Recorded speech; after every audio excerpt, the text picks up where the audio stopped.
Welcome to NHL Quick Hits. I'm David Crosby here with Steele Roden. And once again, Capitals forward Tom Wilson is in hot water. Washington's 6-3 win over the Rangers Monday night devolved into a melee after Wilson thought Rangers forward Pavel Buchnevich took some liberties with his goalie, Vitek Vanecek. Wilson drove Buchnevich to the ground before throwing a punch at his head. Artemi Panarin and the rest of his line mates came to his defense. At one point, 3 Rangers were tussling around Wilson, all trying to get after him, but the big Capitals enforcer slammed Panarin to the ground and added a few more shots for good measure once they were down there. Lots to unpack here, but Panarin will miss the remainder of the regular season with an unspecified injury. However, it's important to note New York has already been eliminated from the playoffs, so the seriousness of that injury is unknown. Rangers players and coaches absolutely blasted Wilson in the media, citing a lack of respect for the game. And they were incensed when the Department of Player Safety slapped Wilson with the maximum fine of $5,000, but no suspension. Now, we'll get to Parros in a second. Let's go back to the play itself. Steele, how far out of line do you think Wilson was? And do you think the discipline was fair? I don't think the discipline was fair. I think they got it wrong. I think Parros made a big mistake here. And like you said, it was just an inexcusable play from Tom Wilson. And I think we can both agree that he's a fairly great player on what he does and what he brings to the game. But he tends to go and cross the line a bunch of the times, in which we see earlier this season when he got a 7-game suspension on a hit to the head of Brandon Carlo of the Boston Bruins. And now this, and he only got the maximum allowable fine, which is $5,000. I think they got the discipline wrong. I think Tom Wilson's a great player, don't get me wrong, but he tends to cross the line here, and he did that. One of the big reasons why the NHL, when a player loses their helmet in the midst of a play and they have to go straight to the bench, is because they don't want them to get hurt, just in case a puck comes flying to the head or, they get hit into the boards weird.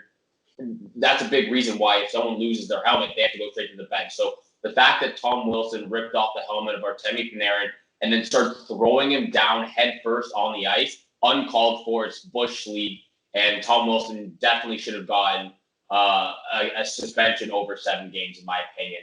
The remainder of the season and the first 4, if not the entire first round of the playoffs.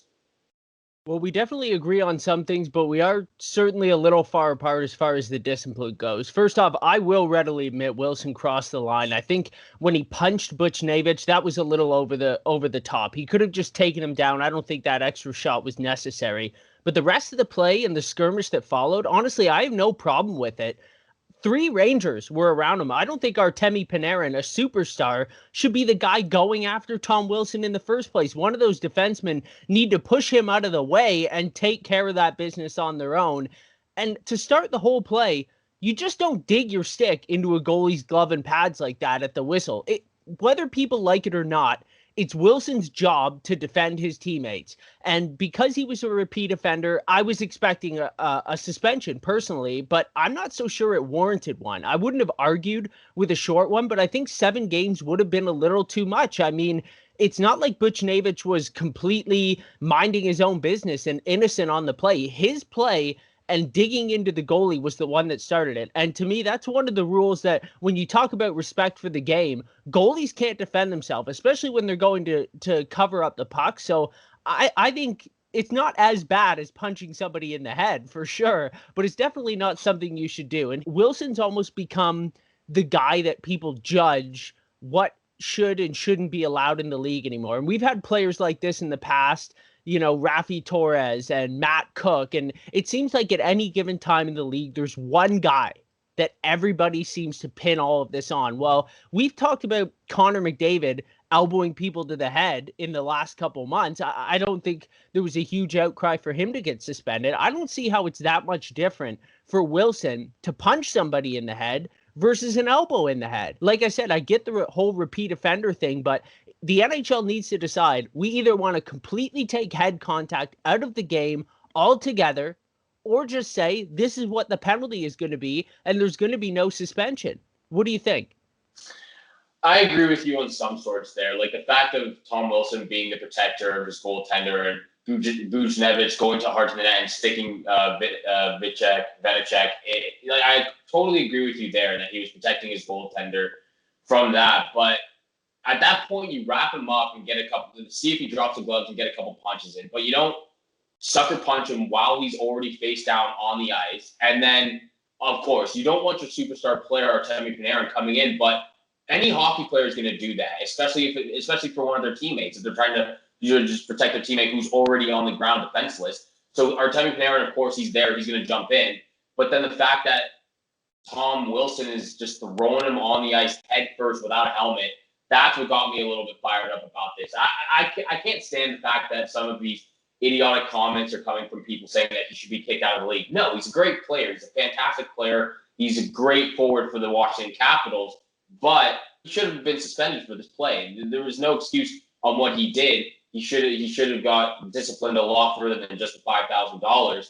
But I hear what you're saying about the past people that we've seen, Matt Cook and Rafi Torres. He's not even close as bad as that. He's had questionable hits, and the thing that I really think about Tom Wilson is that we're entering a time in the league where you really have to watch yourself. He needs to tune up his game big time, and if he doesn't tune up his game, he's just going to keep racking up these suspensions, and they're going to keep getting worse and worse. So if he doesn't tune up his game, watch what he's doing on the ice and don't let his emotions get the best of him, he'll be fine. But right now, he just crossed the line. I think he really did get lucky on this call.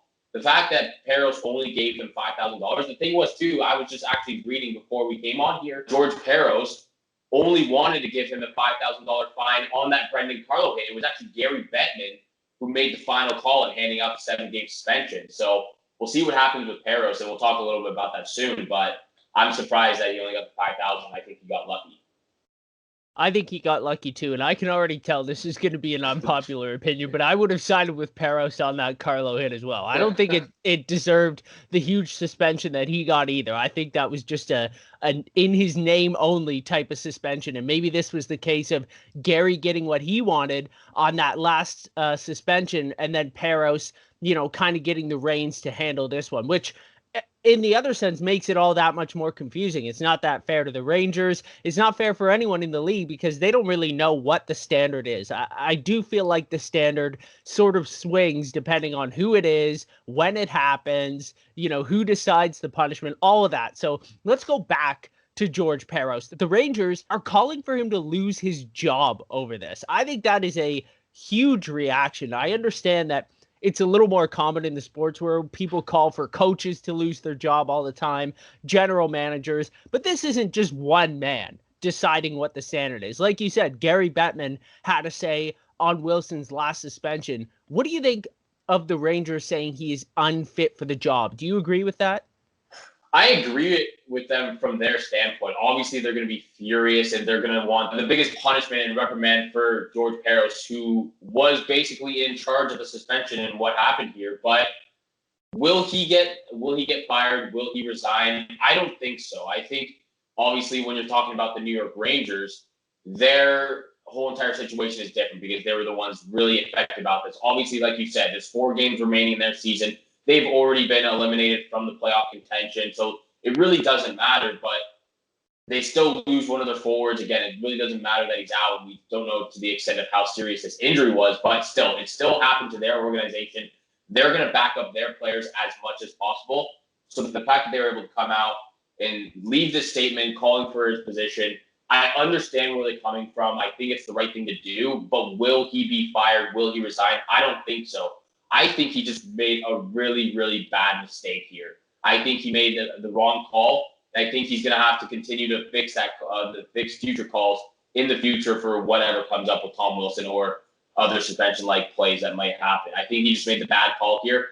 Everybody makes a mistake in their life. I think he just made a mistake. I think I can agree with that too. I hope he doesn't lose his job over this, but I think the NHL does need to do a better job of making things a little more even across the board because fans clearly don't know what kind of punishment is going to come, and teams and players themselves have kind of no idea what's going to be doled out after the fact. So that's certainly something I hope can get fixed for next season. On behalf of Steel Roden, I'm David Crosby, and thanks for tuning in to NHL Quick Hits.